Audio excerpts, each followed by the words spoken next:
जिसमें पहला जो एक्ट आया वो आया 1773 का रेगुलेटिंग एक्ट 1773। अब इसमें क्या हुआ देखो, इस टाइम पर ब्रिटिश क्राउन था, वहां के जो पीएम थे वो कौन थे, वो थे लॉर्ड नॉर्थ। कौन थे? Lord north. वहां के जो पीएम थे वो कौन थे? Lord north. अच्छा, इनने एक एक्ट बनाया, किसकी सिफारिश पे बनाया? सीक्रेट कमेटी, एक वहां पे सीक्रेट कमेटी बनाई गई, उसकी रिकमेंडेशन पर रेगुलेटिंग एक्ट 1773 को बनाया गया। किसके नेतृत्व में बनाया गया? लॉर्ड नॉर्थ के नेतृत्व में। बिल्कुल सही बात है, क्योंकि प्राइम मिनिस्टर ही वही है, तो उसके अंडर ही रह के तो बनाया जाएगा, तो उन्होंने बनवाया, ठीक है। इस टाइम पे अगर हम भारत की बात करें तो भारत के अंदर जो गवर्नर जनरल थे, गवर्नर जनरल ऑफ बंगाल कौन थे भाई? वॉरिंग हेस्टिंग थे। बिल्कुल सही बात है, ये भी हमें पता है। मैंने कहा फिर इसके बाद क्या गया कि first time written rule for the administration of East India Company. इससे पहले ईस्ट इंडिया कंपनी के लिए कोई रिटर्न डॉक्यूमेंट नहीं थे, कि भाई साहब रिटर्न रूल नहीं थे। बट इस एक्ट में जो ब्रिटिश क्राउन है वो ईस्ट इंडिया कंपनी के लिए रिटर्न रूल्स लेके आती है, कहती है कि भाई साहब देखो ये रिटर्न रूल्स हैं, अब इनको फॉलो करना पड़ेगा तुमको। उन्होंने कहा ठीक है। अब क्या हुआ था देखो, 1757 से पहले 1600 से लेकर 1773 तक अगर हम बात करें तो ईस्ट इंडिया कंपनी ने बहुत ग्रोथ करी, जो हम लोग हिस्ट्री में पढ़ते हैं कि कैसे इसने पूरे तरीके से, एक तरह से बोल सकते हैं, पूरा भारत के अंदर एक जाल बुना। फिर ये लोग क्या करते थे, इस टाइम तक आते आते यहाँ पे करप्शन बहुत ज़्यादा हाई हो गया था। करप्शन की बात करें तो जो यहाँ के ऑफिसर थे वो अपनी जेब भरते थे, एक तरह से बोला जाए कि अपनी जेब भरते थे। तो कंपनी, ये ब्रिटिश क्राउन को पता चला कि भाई साहब देखो ये सब लोग अपने अपनी जेब भर रहे हैं, अपने अपने पैसा लेते हैं यहाँ से सामान लेके जाते हैं, वहाँ पे जाके बेच देते हैं, या फिर वहाँ से सामान लेके आते हैं, यहाँ पे बेच देते हैं, यहाँ से कोई गिफ्ट ले लेते हैं, बताते नहीं है, तो वो पैसा लेना शुरू कर दिया। तो इनने रेगुलेटिंग एक्ट भेजा, इसमें क्या करा, रिटन रूल्स बनाए गए, एडमिनिस्ट्रेशन कैसे चलेगा ईस्ट इंडिया कंपनी का, वो पूरी तरीके से रूल बनाए गए। ईस्ट इंडिया कंपनी को ट्रेड मोनोपोली दी गई 20 साल के लिए, 20 ईयर की क्या दी गई? मोनोपोली दी गई। किसको? ईस्ट इंडिया कंपनी को, कि अब तुम 20 साल और यहाँ पे 20 साल तक क्या कर सकते हो, यहाँ पे अपने और 20 साल तुम लोग ट्रेड कर सकते हो। उन्होंने कहा ठीक है। गवर्नर जो गवर्नर ऑफ बंगाल था उसको बोला जाने लगा governor general of Bengal.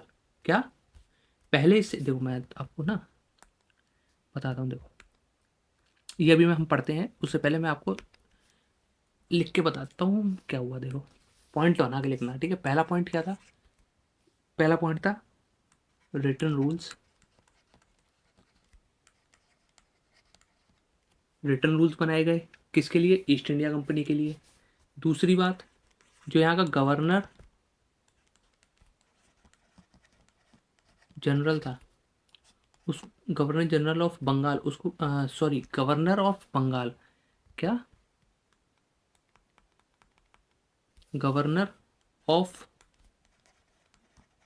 Bengal को गवर्नर जनरल ऑफ बंगाल कहा जाने लगा। फिर तीसरा पॉइंट बना के लिखना, ट्रेड मोनोपोली को 20 साल के लिए एक्सटेंड किया गया। उसके बाद चौथा पॉइंट बना के लिखना, अच्छा ये कौन था गवर्नर जनरल पहला? गवर्नर जनरल ऑफ बंगाल पहला कौन था? Warren Hastings. कौन था? Warren Hastings. और अगर हम बात करें गवर्नर जनरल के साथ एक काउंसिल ऑफ बनाई गई, गवर्नर जनरल और उसकी एक काउंसिल बनाई गई जिसमें 4 मेंबर थे, ठीक है। ठीक है, उसके बाद जो गवर्नर ऑफ मद्रास और बॉम्बे, ये भी किसके अंडर आने लगे? ये गवर्नर जनरल ऑफ बंगाल के अंडर आने लगे। मतलब जो गवर्नर मद्रास का गवर्नर और बॉम्बे का गवर्नर, मुंबई का गवर्नर, वो अब किसके अंडर आने लगे? Governor general of Bengal. मतलब एक तरह से यहाँ से रूल होने लगा, ये इसके ऊपर भी और इसके ऊपर ये कुछ भी काम करेंगे तो इनसे पूछ के करेंगे भाई साहब देखो ऐसा है, ठीक है, पॉइंट बना के लिखा। उसके बाद पांचवा अगर हम पॉइंट की बात करें तो 1774 में बोला जाए तो 17 जो रेगुलेटिंग एक्ट है 1773 में, उसमें उसके अकॉर्डिंग 1774 में सुप्रीम कोर्ट की स्थापना होती है कलकत्ता में। सुप्रीम कोर्ट स्टेब्लिश्ड इन कलकत्ता। आप लोग पूछोगे सर क्या बात कर रहे हैं, सुप्रीम कोर्ट तो हमारा दिल्ली में, वो बाद में हुआ था, ठीक है, बाद में शिफ्ट हुआ था। पहले जो ब्रिटिश गवर्नमेंट ने या फिर ईस्ट इंडिया कंपनी के टाइम पे जो सुप्रीम कोर्ट बना था वो कलकत्ता में बनाया था, ठीक है।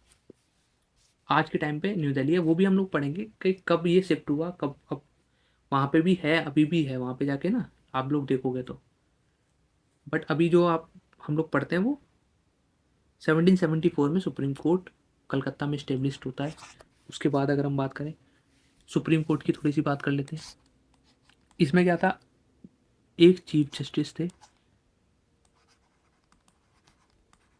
जिनका नाम क्या था, लॉर्ड एलिजा इम्पे। क्या थे, ये उनका नाम था, लॉर्ड एलिजा इम्पे। और इनके साथ तीन अदर जजेस भी थे, उनका नाम मैं आपको नहीं बता रहा, वैसे नाम अगर सुनना हो तो सुन लो, लॉर्ड हाइड, लॉर्ड कैम्बस और लॉर्ड लैमेंस्टर, ठीक है, ये था। और छठा पॉइंट की अगर हम बात करें, छठे पॉइंट की बात करें तो जो ट्रेड था उसके लिए लाइसेंस के बिना ट्रेड को प्रोहिबिट कर दिया गया, रोक दिया कि ट्रेड विदाउट लाइसेंस को प्रोहिबिट कर दिया गया, रोक दिया गया कि अगर आपके पास लाइसेंस नहीं है तो आप ट्रेड नहीं कर सकते। और अगर हम सेवंथ पॉइंट की बात करें, ये रेगुलेटिंग एक्ट के ही पॉइंट है, ठीक है, तो क्या, जो गवर्नमेंट एम्प्लॉय थे उनको रोका गया कि अब आप गिफ्ट नहीं ले सकते। क्या नहीं ले सकते, गिफ्ट नहीं ले सकते। कौन, गवर्नमेंट एम्प्लॉय।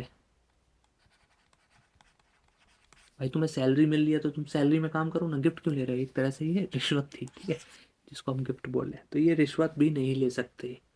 तो ये 7 पॉइंट में आपका रेगुलेटिंग एक्ट 1773 खत्म होता है।